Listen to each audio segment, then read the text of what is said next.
This is Mike from All Pro Quality Garage Doors in sunny San Diego. Coming at you today. I'm going to strip a machine down. This is a rather old bird, kind of rare. It's a Sears 3rd horsepower screw drive. Haven't seen too many of these come in. That'd be interesting to see what kind of gearing it's got inside. See if any of the parts are reusable. So I'm going to take a minute to plug it in and test it here, and then I'm going to strip it down. We'll go over all the parts.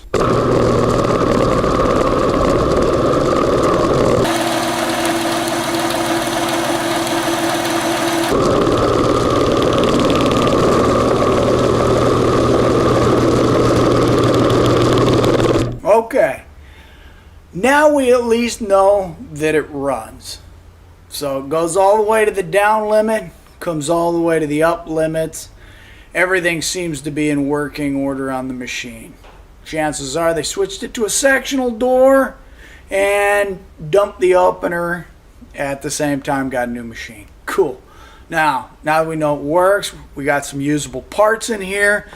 Let's take this bad boy apart and see if it's got any good gears in there. They used to make a gear way back in the day, a little tiny helical gear. Now they only sell the bigger one, but the small one was rare. I don't know if this got it in it, or whether it was just the chain drives that had it in it. But we'll check it out. We'll see what we got in here.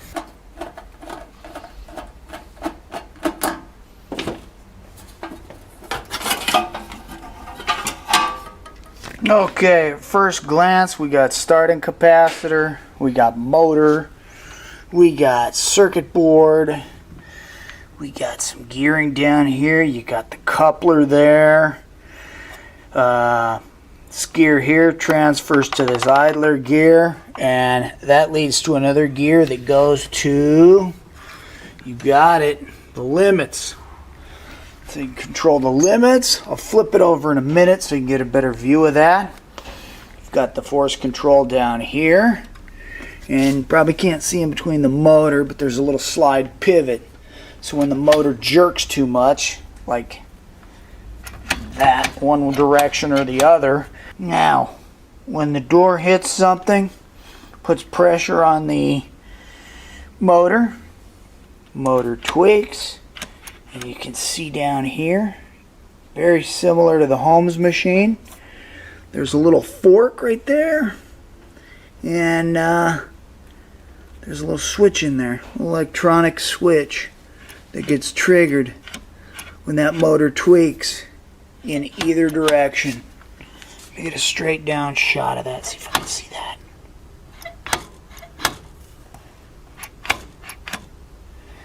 Okay, so that was basically the reversing system. Not bad.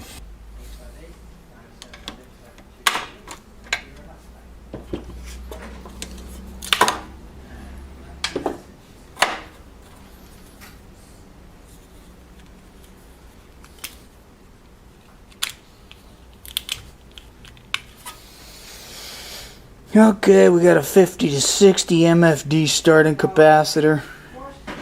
Probably the same one that'll work in the Moormatic. Looks like it's in good shape. Okay, so apparently the limit adjustments on this, essentially what you're doing is you're moving the micro switches out further away from each other. So as I adjust one of the limits here, let's go to the down, and I adjust it, you can see that micro switch is traveling further. Then this piece travels off the gear. Boom, hits that micro switch, shuts it off. So generally speaking, you know, not a bad little setup there. Circuit board works. So I'm going to pop these pieces off and snap a photo of some of the important parts and put them on the website.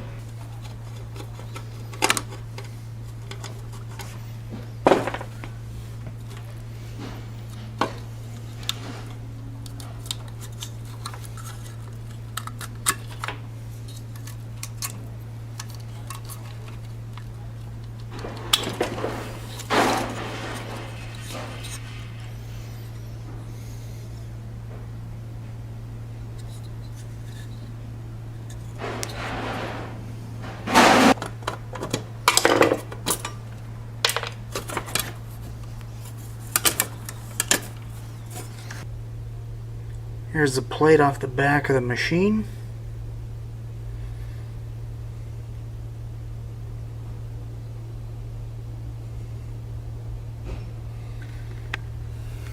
Now we can take a little better up close look.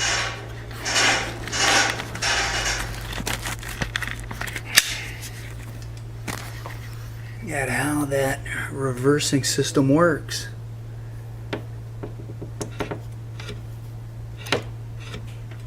Door hits something, comes into contact, puts pressure on the trolley, tweaks the motor, boom, either direction, up or down. Got a switch right there that makes a contact. Dink, dink, dink. Reverses it.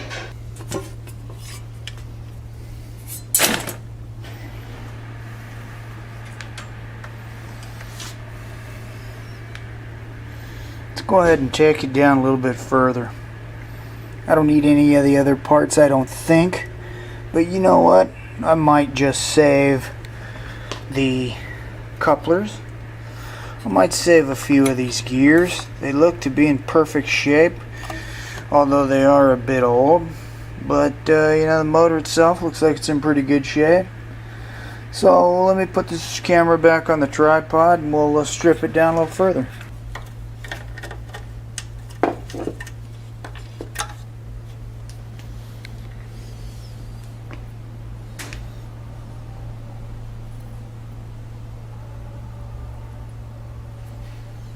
Looks like that little reversing switch is in pretty good shape. Still works.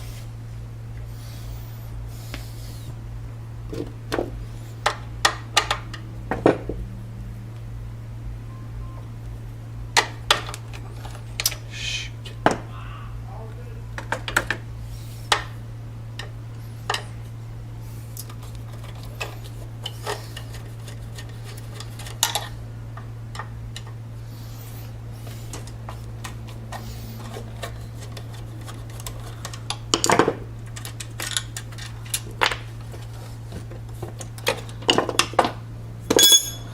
Simple bracket with a punch in it holds the motor in place.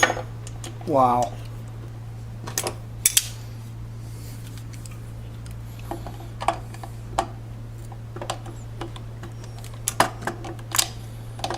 Now, always try to use the proper tools to take things apart. And when you don't have the proper tools, vice grips.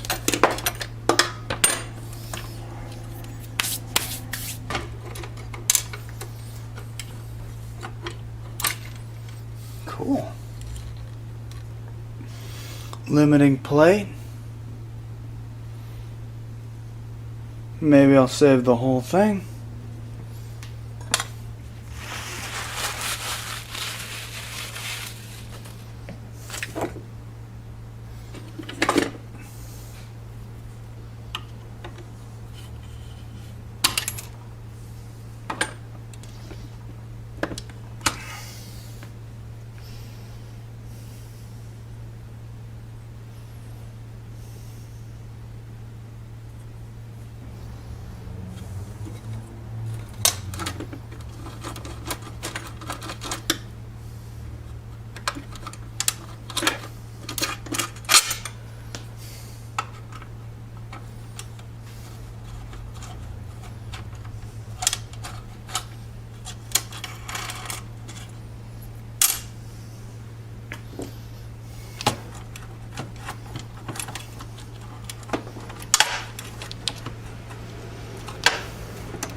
That's no good.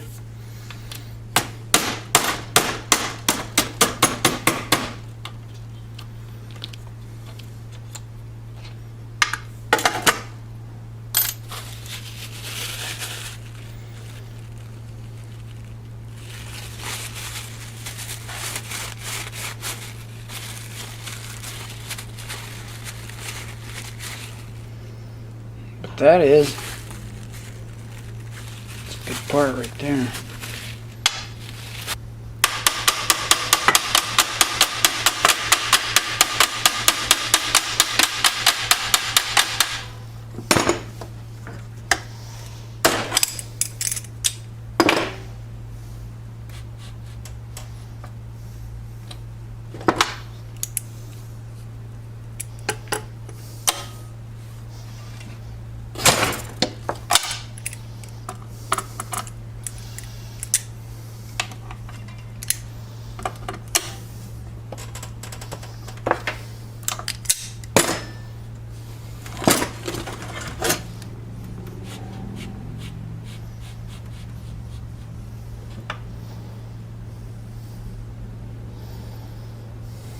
The rack sure looks an awful lot like the current rack.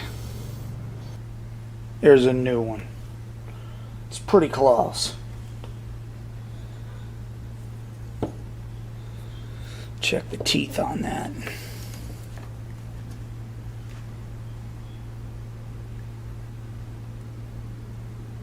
Nah, they don't line up.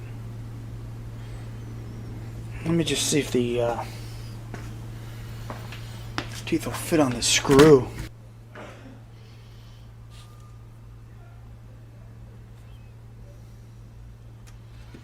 There you have it, folks. The rack does not work on the old screw. And then this has been replaced by this. So instead of the two pieces, the piece on the screw and the piece on the motor joining up with a little bushing in there, joins up with that. New, old. Here's the so-called self-lubricated housing. I don't know if you can see that, but keeps the steel screw from directly touching the aluminum rail, and probably prolongs the life of the trolley a little bit with heat. You know, the Genie's direct. Screw on aluminum. Only thing that separates it is the grease. That's why you got to keep those Genies greased up. Okay. That seems to be about it for that.